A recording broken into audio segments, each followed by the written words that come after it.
పేదవాడి పక్షాన నిలబడతాం, ప్రజా గొంతుకై నినదిస్తాం. వాయిస్ ఆఫ్ వాయిస్లెస్, తెలుగువారి మనస్సాక్షి సాక్షి టీవీ.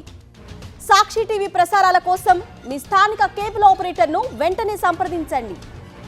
నంద్యాల జిల్లా శ్రీశైలంలో ఎమ్మెల్యే బుడ్డా రాజశేఖర రెడ్డి మద్యం మత్తులో అటవీ సిబ్బందిపై దాడి చేయడాన్ని అటవీ అధికారులు సీరియస్గా తీసుకున్నారు. సికరం టోల్ గేట్ వద్ద నెక్కంటి బీట్లో విధులు నిర్వహిస్తున్న దళిత గిరిజన సిబ్బంది తనను కలవడానికి రావడం లేదంటూ బూతులతో రెచ్చిపోయాడు బుడ్డా రాజశేఖర రెడ్డి. పెట్రోలింగ్ సిబ్బంది విధులను అడ్డుకొని చెక్పోస్టు వద్దే వాహనం డ్రైవర్పై దాడి చేశాడు టీడీపీ ఎమ్మెల్యే బుడ్డా రాజశేఖర రెడ్డి. అటవీ సిబ్బంది నుంచి వాహనం లాక్కొని వారిని బలవంతంగా వాహనంలోకి ఎక్కించుకొని శ్రీశైలం అంతటా చక్కర్లు కొట్టాడు బుడ్డా రాజశేఖర రెడ్డి. శ్రీశైలం 1 టౌన్ పోలీస్ స్టేషన్లో ఎమ్మెల్యే బుడ్డా రాజశేఖర రెడ్డిపై ఫిర్యాదు చేశారు అటవీ అధికారులు. అటవీ సిబ్బందిపై దాడిని ఖండించారు Markapuram deputy director Sandeep Krupakar, junior forest అధికారుల అసోసియేషన్ అధ్యక్షులు కరీం బాషా. ఎమ్మెల్యే బుడ్డా రాజశేఖర రెడ్డిపై ఎస్సీ ఎస్టీ అట్రాసిటీ కేసు నమోదు చేయాలంటూ ఆత్మకూరు డీఎస్పీ కార్యాలయానికి గిరిజన సంఘాలు తరలివస్తున్నాయి. తరచూ వివాదాలతో రచ్చ చేస్తున్న ఎమ్మెల్యే బుడ్డా రాజశేఖర రెడ్డి తీరుపై ఉద్యోగ సంఘాలు, ప్రజా సంఘాలు మండిపడుతున్నాయి.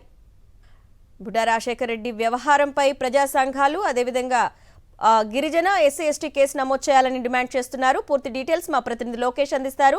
లోకేష్, అరుణ, ఏదైతే తరచూ వివాదాలతో రచ్చలేపుతున్న శ్రీశైలం ఎమ్మెల్యే బుడ్డా రాజశేఖర రెడ్డిపై ప్రజా సంఘాలతో పాటు ఉద్యోగ సంఘాలు కూడా మండిపడుతున్న పరిస్థితి కనపడుతుంది. ఏదైతే మంగళవారం రాత్రి సమయంలో శ్రీశైలంలో ఏదైతే విధులు నిర్వహిస్తున్న అటవీ శాఖకు సంబంధించిన సిబ్బందిపై ఈ యొక్క ఎమ్మెల్యే మద్యం మత్తులో దాడి చేయడంతో పాటు వారిని అరాచకంగా వారిని బంధించి కొట్టడం లాంటి ఘటన అయితే దీన్ని అటవీ శాఖ సీరియస్గా తీసుకున్న పరిస్థితి కనపడుతుంది. ఏదైతే ఈ యొక్క శ్రీశైలం టోల్ గేట్ దగ్గర యొక్క విధులు నిర్వహిస్తున్న ఈ యొక్క అటవీ శాఖ సిబ్బందిని వారిని అటకాయించి తన దగ్గరికి రావట్లేదంటూ వారిపై దాడికి పాల్పడడం జరిగింది.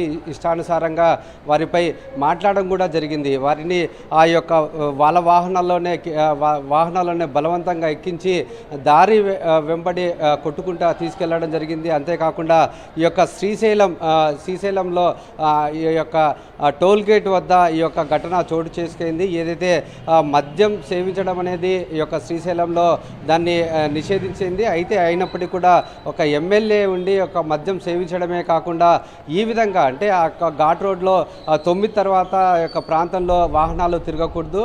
అయినప్పటికీ అతను వాహనాల్లో పోవడమే కాకుండా ఈ యొక్క విధులు నిర్వహిస్తున్న అటవీ శాఖ సిబ్బంది మీద దాడికి పాల్పడడం జరిగింది.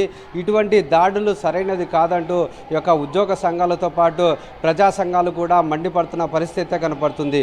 తరచుగా ఈ యొక్క బుడ్డా రాజశేఖర రెడ్డి ఎప్పుడు ఇటువంటి వివాదాలే కొనసాగిస్తున్నారు. ఈ మధ్య కాలంలోనే తన సొంత గ్రామంలో వేల్పనూరులో కూడా ఇటువంటి దాడులకు పాల్పడుతున్న పరిస్థితి కనపడుతుంది. మనం చూసుకున్నట్లయితే ఈ యొక్క టీడీపీ నాయకుల మీద కూడా దాడులు చేసిన ఘటనలు కూడా ఉన్నాయి. ఏదైతే ఆత్మకూరులో ఈ యొక్క టీడీపీ యొక్క పార్టీ సంబంధించిన కార్యక్రమంలో సీనియర్ నాయకుడైన ఏరాస్ ప్రతాప్ రెడ్డిపై కూడా దాడికి పాల్పడ్డారు. అంటే ఇటువంటి దాడులు వాళ్ళకు సహజంగా చేస్తున్న పరిస్థితి. కూటమి ప్రభుత్వం అధికారంలోకి వచ్చినప్పటి నుండి తరచుగా ఇటువంటి దాడులు అయితే కొనసాగిస్తున్నారు. ఏదైనప్పటికీ తన కనుసైగల్లోనే జరగాలి, తన మాటని నెగ్గాలనే ఒక ఉద్దేశంతోనే ఇటువంటి అరాచకాలకు పాల్పడుతున్న పరిస్థితి కనపడుతుంది. మొన్న జరిగిన యొక్క ఘటన అనేది చాలా బాధాకరమైన విషయము. ఇట్లాంటి విధులు నిర్వహిస్తున్న ఉద్యోగుల మీద ఇటువంటి దాడులు చేయడం అనేది సరైనది కాదంటూ